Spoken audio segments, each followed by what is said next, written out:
Welcome all my hoodlums, hooligans, knuckleheads, players and pimps, slayers and simps, hoes and freaks, nerds and geeks, strippers and tippers, thugs and gorillas, soldiers and kings, goddesses and queens, ladies and gentlemen, boys and girls, niggas and bitches, and you sophisticated motherfuckers alike. Welcome to Hip Hop's biggest fan.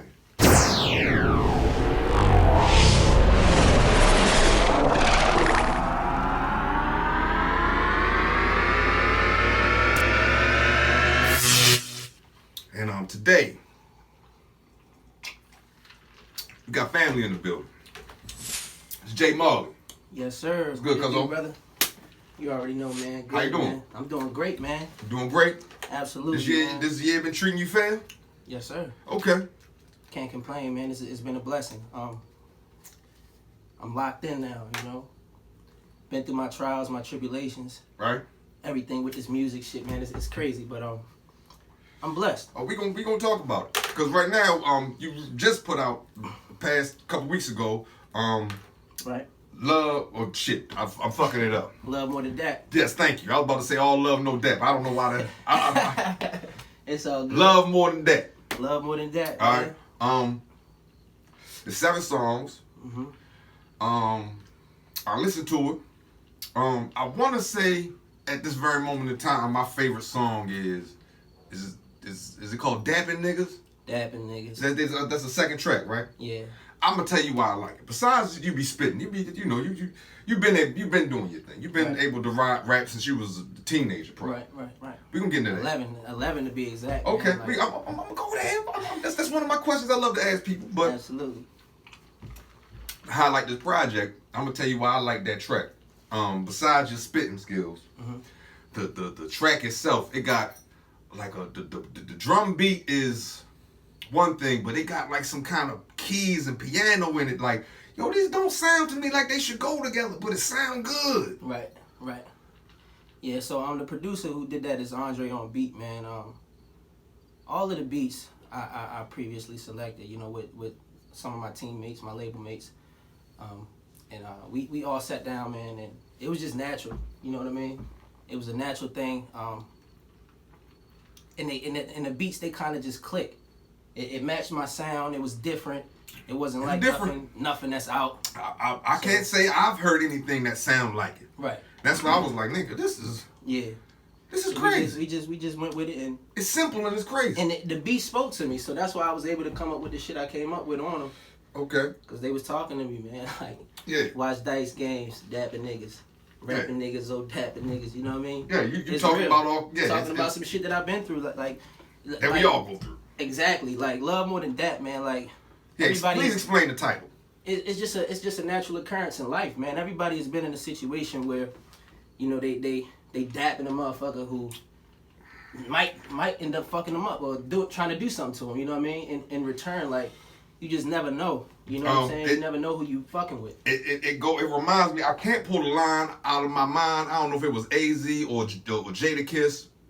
One of them probably said the shit about, you know, just because you give a nigga 5, he be the nigga that do you dirty. Exactly. And you know, that shit means nothing. That means nothing. But that love means means nothing, everything. Man. Love means everything, man. So the title is self-explanatory, man. You fuck a handshake, you gotta show me some shit. Anybody can dap you. The same nigga to dap you might be the nigga to try to kill you. Yeah. Excuse my language, but I'm just being real, man. You know. That's how we speak on here. It's fine. Yeah. I mean, you know, shout out to your parents. You know, I don't know if they're gonna watch this and all that. Yeah. But shout out. Excuse us. We're gonna be a bit have an adult conversation. Absolutely. With all due respect. So I always like to ask people. You already touched on it. You first started rapping when you were 11. Right. Yeah. Do you remember your first rhyme?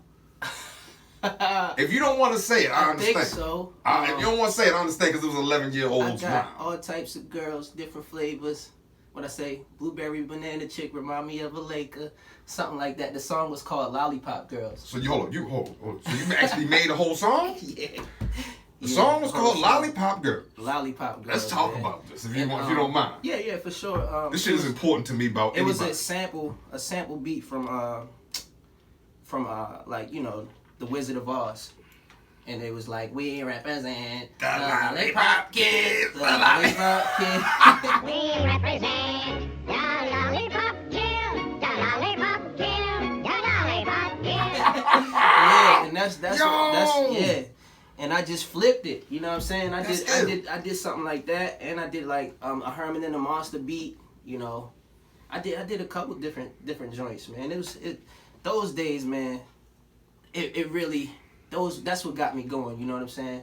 That's when you fell in love with this That's shit. when I fell in love with the music, because I didn't really know that like I can do it. You know, I just picked up the pen.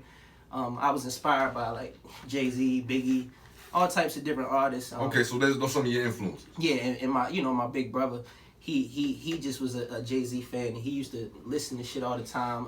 Shout out Jermaine. Yeah, for sure. And what up, cuzzo? And like I just ever since then, man, I was inspired. Then when I realized I can actually go to the studio and record something, that was it. It was over, man. I mean, you was recording at 11, man. Hey. Yeah. On beats. But no.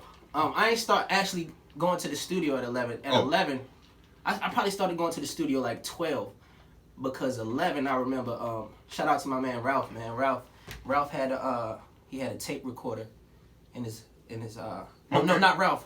Ralph too. Ralph had a tape recorder too, but the dude, they called him Big Head Chris or something like that. He had like this tape recorder, and we would get on that joint and pretty much just record on there. Okay. With the beats on the side and with the tape recorder recording. Old school shit like I used to do. Yeah. Hell yeah. And that's how I started, man. And we went to the studio on 175 right there in Severn. Okay. And this guy named Kevin, I remember him. He put me in the booth, man. He was like, "Look, man, your friend's good, but I want you to come back." And that's how I started recording in the studio. So. Okay. Yeah. So the first song you ever remember making was "Lollipop Girls." Right. Lollipop Girls. All right. From player to player, I can respect that, especially 11 years old. I was comparing all different flavors to like sports colors, all types of different shit. It just had its own cadence. Metaphors and analogies. And I wrote it. I wrote this shit myself.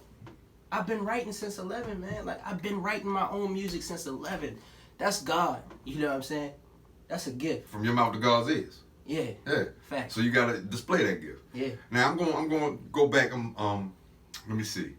Your first project that I know of, was I probably want to say 8 years ago. Basement to Billboard. Right. Basement to Billboard. That was 8 years ago. It was like 2012. That was probably 2012. That's when you put it out. That's when I put it out, but the process started like in 2011 or something like that. But yeah. Okay. Yeah. Cause I remember when I first got my wife, when I got with your cousin Ronnie. Had to been, let me think. Yeah, it might have been. She said she ran into you, whatever. She was like, "Yeah, my little cousin be rapping, man." You know what I'm saying? And then a couple years later, you had a project out. And I was this is way before I started this shit. Yeah. You know what I mean? But I was in support, like, hell yeah, cuz do your thing. Right. So fast forward 8 years later. Yeah. Now we had Love More Than That. Yeah. Between them 8 years. Right. What was the transition? Because we were supposed to do an interview a year ago. Yeah. So the transition, I just really didn't have too much material, man. It was that process with Basement to Billboard. It was a learning experience, man. I had fun with it, you know, with some ups, it was some downs. But fast forwarding here now, like the difference is, I'm more experienced. I'm definitely more experienced, more seasoned. More life. Yeah, more life, man. More organized, more structured. I got with some good people that want the same thing out of it that I do, and pretty much they respect my vision, and they want to help me, you know. And that's important. It's just channel everything is calculated. You know what I'm saying? So it's different. It's different. It's dope. It's exciting. And I'm focused, man. I'm focused more than I ever been. Like just because I got good people around me, positive people around me. So. Okay. Oh damn! I just had a question. Hold on. Let me pull it back up. I may have forgot it. Fuck it. To the beginning of this project, Love More Than That. I believe it was like the intro, and it's kind of a skit, but also has a song in it. And you were saying, somebody was saying on there, nigga, you've been saying you gonna put this out for 2 years. Yeah. So you've been working on this project for 2 years? No, I mean, I've been working since I could remember. Okay. That whole thing is just when I say when you like you've been working on it for 2 years, it's because I tell people like, look, man, I got something coming. Right. But I was just waiting for a situation. I ain't gonna say I was just waiting. I was pushing towards the situation, and then along came these guys, man. Shout out to EMA Linnell, and even you know. All right, shout out them. Yeah, shout out them, man. They're good people, man. They came along. MJ Withers, they came along and they was like, yo, like we gonna get this shit out. And from there, man, it's just been a push with me. Like I had to make this shit happen, but they was definitely they let me use their platform, and they helped me. They gave me the tools. They did a lot of shit, man, and I pushed. Well, it's out now. Yeah. 7 tracks. Another part of it that tripped me out. I want to say the last track is called Holy Mackerel. Mm-hmm. Now this is something. Shout out Uncle Jerry. This is something your father would be saying to you. Hell yeah. Shout out Uncle Jerry, yo. I love Uncle Jerry, yo. Holy mackerel. After I said, was that really him at the end of the song before that? That was me. That was me, man. Like that was me getting in my Eddie Murphy mode. You know what I'm saying? Yeah, like that's just some real shit. That's pops for you, man. Holy mackerel, Jamal, you ain't gonna never listen. You ain't gonna never listen. Man, shout out Uncle Jerry, man. Man, that's my motherfucking dog, man. Mm-hmm. I ain't talked to him in a minute, but goddamn, anytime I talk to Uncle Jerry, man, it's a pleasure and a treasure. Yeah. He didn't just gave me real life game before. Me and him just talking man to man. You know what I'm saying?